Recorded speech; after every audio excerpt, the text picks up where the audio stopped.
Very well. How are you? Amazing. I'm super excited. I'm going on holidays at the end of today. 2 weeks crossing the Simpson Desert on a dirt bike, which is, Wow. Amazing. yeah, and no internet, which is awesome. But that's not what we're here to talk about. We're here to talk a bit about the rule of 5 1s. So maybe give us a bit of background. What is the rule of 5 1s? Where did it come from?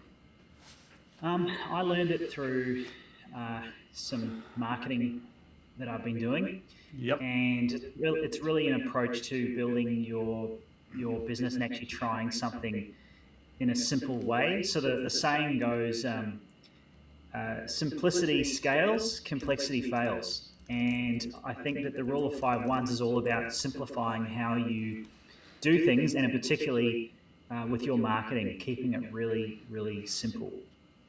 Yes. So let's go through what these 5 1s are. Yeah, sure. So really, did you have a screen we could go through, or do you want me just to walk through the... Let's see if we can make the magic work. Last time I did this, we failed. It's No, okay, there we you can- are. Look at that. We Awesome. did it, didn't we? Yes. So Yeah. let me start drawing. Yeah. Now, let's you, start. you had this funnel-looking thing, sort of drawn like that. Yeah. And in here we've got like 5 levels, I guess, because there's 5 1s. Yep. And then you're going to take me through what they are. Absolutely. So the rule of 5 1s. First of all, it's target market. So tell me a bit about this. So most professional services firms, I guess business owners, but we're talking about professional firms, services firms, focus on at least 2, 3, 4, maybe even 5 different target markets that they want to go after. So on the left, you put 3 to 5, Yep. and that's the starting point for a lot of businesses. Let's go after 4 or 5 different quadrants because we need to, and they're all valuable for us. Okay. So the first one is, obviously we shouldn't be going after 3 to 5 target markets. We should only be going after 1. After 1 to start. Okay. Yeah. So how do we choose? What you're asking there is quite a challenging thing, right? Well, we talked about this in one of the previous editions of Meet the Pros, and I guess we talked about the things like niche, niche by industry or niche by product. Yep. And really, this is about just choosing from a marketing perspective. So you don't have to flip your whole business and say we're just going to focus on this. But from a marketing point of view, let's be really focused on who's the most profitable, who's the type of client bracket that you want to work with the most, that can pay for your services. And again, it's just purely from a marketing point of view. So maybe decide, just pick one and go and try from a marketing point of view, go after one particular target. Because I think one of my favourite books on this topic is called Essentialism. And one of the things that the book touts about is this idea of you can only really focus on one thing and give it full energy. Anyone who tries to multitask really struggles. And I think a lot of people in business, their target market, it's not that they might have multiple markets, but their market identification is too broad. And just an interesting story on this. We used to think we had a niche in our market when we said we focus on SME, the SME market space. Yeah. And what I didn't realize is when COVID came along, it sort of diluted our market because we did, but we had a prerequisite, which was geographics. And our target market was a 20-kilometre circle drawn around our office. Mm-hmm. And so people who would be interstate or even in the country, it was too far because we would do face-to-face coaching. So we had an implied niche. So our target market was very clear. It was businesses within this circle. But then when we went online, that niching disappeared. So all of a sudden we became vanilla. So I think this idea of target market being one is not only a single dimension. It's not just about deciding that I have a single target market, but it's about keeping clear that it's focused enough to actually get traction. Yeah. That's the point there. Focused enough to get traction, because as we walk you through the 5 different ones, you'll get a sense of why we're starting here. Yep, fantastic. So what's the next one? The next one is solution. Okay, so let's talk a bit about this one.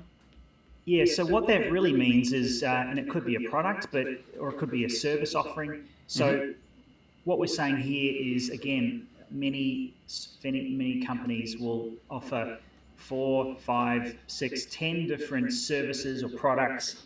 And again, it's when you offer lots of different things. It's like you go to a restaurant. I don't know if you've had this experience, Dave. You go to a restaurant and they've got about 100 different items. That, like I went to a cafe the other day, and they do burgers. Yep. They also do waffles, and they do ice cream sandwiches and pizza, and you end up going, wow, they do so much stuff. But again, as business owners, it can be tempting to offer lots of different things. And again, last year, a little while, I've offered a few different things, but not really focused on one thing that we do really well. So again, we're testing. If we know the target market really inside out, and we know that they have 2 or 3 or 4 key problems, then what could be a service or product which you may already be offering at the moment? How can we wrap our services around and just offer that as a singular type of solution? Okay, so we've got Shamal on the call with us again today. G'day, Shamal. How you doing? He's got a question. Do you target all segments of the target market? Do you target all segments of the target market? That's a very interesting question, because I think what you alluded to before is that a segment of a target market is the target. So when we say all segments of a target market, we're also saying potentially multiple targets. Is that how you would interpret that, Andrew? Yeah, so for example, you mentioned SME before. So you might say SME that has 5 to 50 staff, Yep. Based and in maybe a few different sort of areas. So that could be a professional service. That could be a niche that you decide to go after, as a segment, if you like. So when we when we say target market, it's just really understanding, how do you want to think about who your best client is at the moment, or the client that you want to work with, and then try and narrow that down as much as you can and test it. So we're just testing really the theory of this at the moment. I'll give you a story on this, because it is an interesting question, right? When we talk about segments, and what comes to mind in my mind is our target market is still in SME, okay? But we've had to narrow down even a bit further and go for the professional services firm. Now, in the professional service firm, there's segments, okay? And so there's sizes, right? So we could say, well, we want to target people with 3 professional services people, or 5 professional services, or 10, and you could say each one of those is a segment. Or what we do is we say the segment is professional services over 3, and then what happens is, as they grow, then our program has a ascension model attached to it. So I think without knowing the specifics of what the definition of segment is for target market, it sort of becomes almost a play on words. But I think the philosophy is, if you try and be everything to everyone, a friend of mine used to call this a jotman, Jotman or something, and it was jack of all trades, master of none. And what you notice is someone who's a jack of all trades, master of none, generally gets less fee for what they do. They have less impact in their marketing because they sound vanilla or generic. And so I think the tough thing here is to decide how much you want to carve into a sector. And the truth of the matter is, I think it comes down to how identifiable that target market is, number one, and whether it's viable. Okay. Because I can go so niche. And I remember someone came to me one time and they said, I'm in a niche market. I found this product and I bought the company because it's so niche. So I said, what is it? And it was a thing that goes on the column of your windscreen that you can put meters in there. So you can actually put like a speedo and a temperature gauge and all these things. And he goes, no one else makes them. And I said, how much of a market is there for this thing? And he goes, well, I'm not sure, but because I'm the only one that makes them, then therefore it's a niche. Now, one of the dangers with niching too tight is that there's no viable opportunity in that marketplace. So the play here is the question of, is the market big enough? Do they have a problem that you specifically can solve? And can they afford to pay your services? Because if they can't, then the niche might not be a valid niche. Yeah. So it's an interesting question. It's an interesting dilemma. But I think you're right. If I have 2 or 3 different niches, or if I'm general, like anyone who needs my help, what ends up happening is I'm trying to communicate different messages to different people, which means I'm not seen as an expert in that area.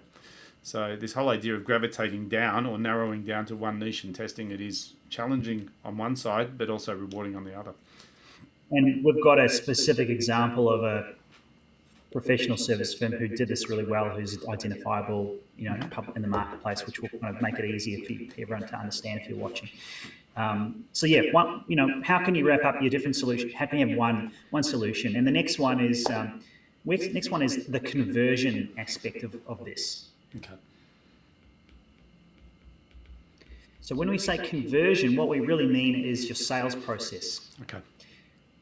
Again, you might think about how you engage from a sales perspective. We talked about this, I believe it was last week, or maybe the week before, and we said that having a really simple sales process can be really effective. This could be simply your triage, one really stellar triage process that you can, on that call, identify if they're the right fit, and you can quickly assess if they're in or if they're out and sort of move on. So this again, is it just helps. Yeah. Super interesting, right? Because one of the big challenges I find with a lot of people in, especially professional services, is this notion of consultative selling. And what it means for most people is, let me talk to you about your needs and let me create a proposal based on your needs so that I can come back with a catered solution. Now, it sounds amazing and it sounds awesome, but it's the most cost-ineffective way of doing sales. I learned many, many years ago that I don't like writing proposals. I don't like creating bespoke solutions for people because it takes time and it's usually unpaid time. Yes. So what I've learned is you need to put that service into the delivery, the paid service. And so I used to work in IT many, many years ago in telecommunications. And one of the things that used to happen often for us is people would come to us and say, we need a network. Can you sell us one? And we'd say, yeah, we can sell you the network. And we do a free design service. So we would design this network, we would give them all the specs, all of the model numbers and everything as part of our pre-sales, assuming that they would buy from us. What we found they ended up doing was taking our design and then going back to market and finding the cheapest price for the product. And the way we got around this is, rather than creating these designs, because it would cost us time and money to do them, we'd say we have a $1,000 upfront, fully refundable payment for us to do the network design. And if you choose to go with us, it comes off the price. And if you choose to go with someone else, then you've paid for the design. Oh, great. So the good thing about this is the proposal was the same every single sales call. It was one sale. It was like, you either buy the design from us or you don't. Right? And if you do, then we can go into the in-depth design or customization. And I brought that into this business with me. So we've sort of really clarified that we only do our programs one way. Right? And we serve different people in different ways within the program, but the actual conversion, the sale, is done with one sales call and one proposal. So I think there's a lot of validity in being simple in your sales process, but becoming really good at showing value in what you do as well. And just to jump on that too, David, in a similar way, I spend a lot of time writing proposals and custom programs with all these different great things on there. Yep. But this year, in a similar way, we've developed our initial offering and then ongoing programs. And the initial offering is already created, and it's got model and it's got how this works, and it's got the outcomes, etc. Yeah. And I've probably sent 10 of those off, and I haven't had to recreate any one of them. So it's already saved me so much time because I'm so clear on what the value is. And I guess it's in a similar way. Yeah. So what's the value? How can you make it super simple for someone, to actually self-select or for you to say that you're not the right fit? Yeah. Awesome. Let's keep rolling. What's the next one? The next one is traffic. Okay. So tell me a bit about traffic. Like, you're talking traffic sources, as in where your leads come from? Yeah. So we're definitely not talking about the stop, go, sign outside. We're talking about where do your leads come from. And again, this is now getting more into the tactical side of marketing. Think about, we know that you need different ways to, there's different avenues you can use, but the rule of 5-1 says that really, if you're going to do this, focus on one, have one bet to start with. where's the one place that you think you're going to get the most, return on your marketing investment?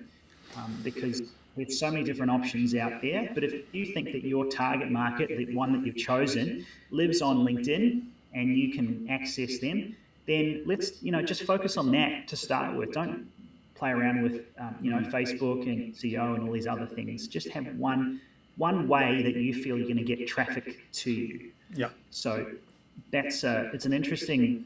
When you think of a lot like that, it actually takes a bit of the pressure off as a business owner too, because you're not thinking, oh, I've got to design this multifaceted, huge, social media plus emails plus, paid search. Just try one thing, one way to get traffic. So here's a dilemma, okay? Because when I talk to people in business, we talk about having multi-channel marketing.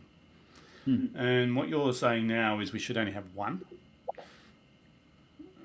To start with. Because what we're trying to do is we're trying to test if this is the right solution. When you have multiple channels, so I'm talking about mainly digital channels. Yes. Then it becomes really hard to measure. It becomes you've actually got to follow up with all these opportunities and all these things that come through from the marketing. Yep. And quite often, as business owners, we're not equipped to do that because we're so busy doing our other, which is why they need coaching, right, Dave? So I guess the idea is you want to test and measure. This is all about testing and measuring and seeing if this target market is the right one for you. Yep. And if there's one traffic, if the traffic source that's going to give you the most return, if you can prove it, then and only then you can go to and put in other channels. There's no use doing 5 things from an online perspective and then seeing what works. But what we're saying though is, of course, if you might feel that networking and keynote speaking and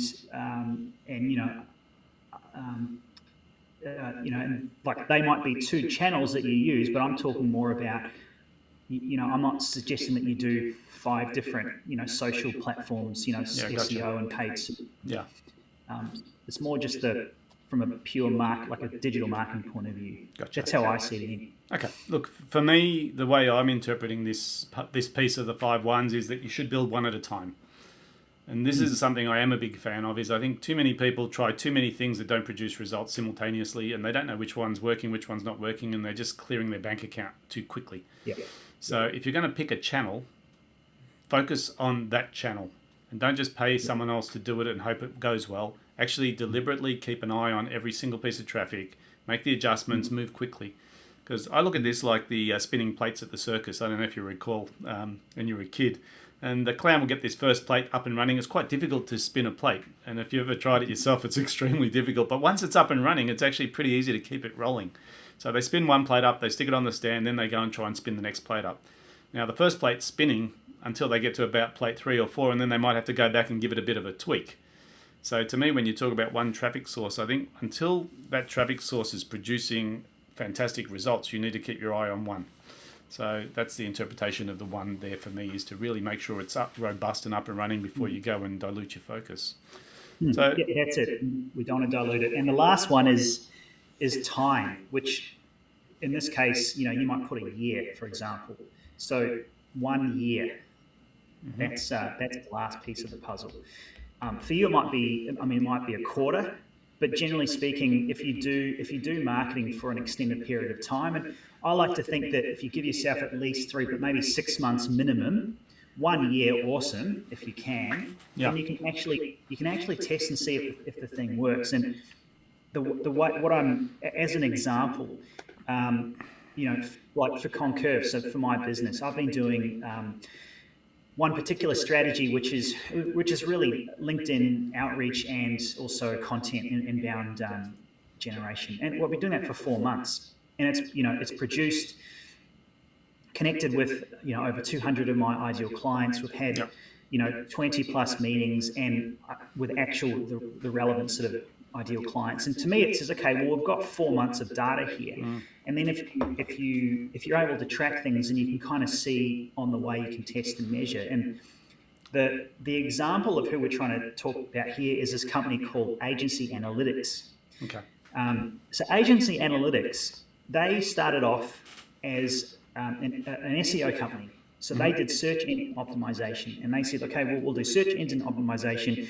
We'll do some other different web-based marketing tactics. And anyway, so they did that for quite a while, and they realized that, oh, look, it's not really working. So what can they do to be a bit, what can they do to stand out? So what they did was they decided, who do we, target market? Who do we love to serve? We love to serve marketing agencies. So agency owners. So, okay, there's our one target market. Now, from a solution perspective, we're offering all these things. They're a bit diluted. What can we offer? So they focused on using data and specifically around the analytics side of digital marketing. Yeah, right. So they created a solution called Agency Analytics, which is essentially a way to evaluate your analytics of all your social media activity. Their conversion tactic is simply a demo. It's like a half-hour demo call that they have. The traffic is all through Google because they know people are searching for, social media analytics tool. And that they're at the top of the tree. And they did that for at least a year. And this was, I think, maybe early 2010s. Anyway, they're the undisputed number one king of analytics from a marketing agency point of view. Interesting. Very easy product, really easy to use, totally looks professional. It blows everything else I've seen off the market. And again, they've captured that market because they follow the principle of the rule of 5 ones. That's all they're doing. Right. So literally, this is just a notion of simplifying, isn't it? It's about saying, take all the noise out, use the old 80-20 rule, which is 20% of what you're doing. If you're doing if you have 5 target markets, 20% of that one target market is probably producing 80% of the revenue. So if we use 80-20 in the target market, so if we go back to our little drawing here, our target market, so we go, what's the 20% that's producing 80% of the results? So who's our best clients? Our target solution, so which is the best product? So the most lucrative, the one that actually gets the most traction. What's our best conversion strategy? So which is the one way that we sell that actually produces the best results? Which is our best traffic source? So once again, just focusing on one and saying, well, we've got lots of them, but which is our best one? And then the last one is, how do we encapsulate that and stick with our guns for 1 year? And I think this is quite difficult, isn't it? Because we get distracted. We have bright, shiny objects being thrown at us all the time. And this discipline of saying, well, let's just stick with one, or 5 ones, I should say, is really about saying choose and then cast all your energy into the one bucket. Yeah? Yeah.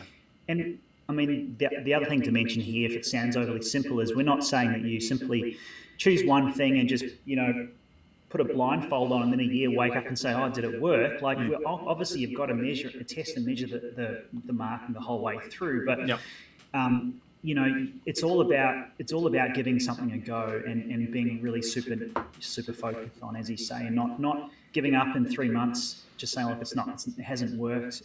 Well, often in my experience, things start to work, but we don't give them a chance to refine and test and update it and tweak it and then get better results. We just can it, and as you say, move on to the next sort of shiny object. So, the rule of 5 ones has really sort of helped me solidify my thinking when it comes to the way that I run things, and also for clients as well. Like getting them thinking in that mentality, and hopefully, for you watching it, it's also given something different to think about with your. Well, I think simplification. We have it almost etched on the wall here. The word simplify. Because inevitably, nature abhors a vacuum and companies bloat. And we get more and more stuff happening, more and more things happening. And you start looking at it all going, well, it's a bit like a wardrobe. Once it's packed solid, it's hard to buy new clothes, right? So sometimes this whole idea of simplifying and going back to what are the 5 ones can actually really clarify where you should cast your energy and, I suppose, how to optimize the growth of the business. Awesome. Andrew, another pearl of wisdom for people to mull over the weekend, and really think about, how can I reduce or eliminate waste within my business? How can I focus on what's most important in this whole idea of bringing clients to the table? So appreciate your input, appreciate your thought process. Thank you. Thanks, David. Enjoy I was going to say the Sahara, but it's not quite the Sahara. It's like the Sahara. It's the Simpson Desert, which is not what most people think. The Sahara Desert's just pure sand. The Simpson Desert's full of shrubs, and so when people say desert, they think no greenery. But the Simpson Desert is quite lush, so it's going to be fun. Fantastic. Right, Andrew, appreciate your time again. We'll catch up when we get back. Absolutely look forward to it. Thanks, Nat.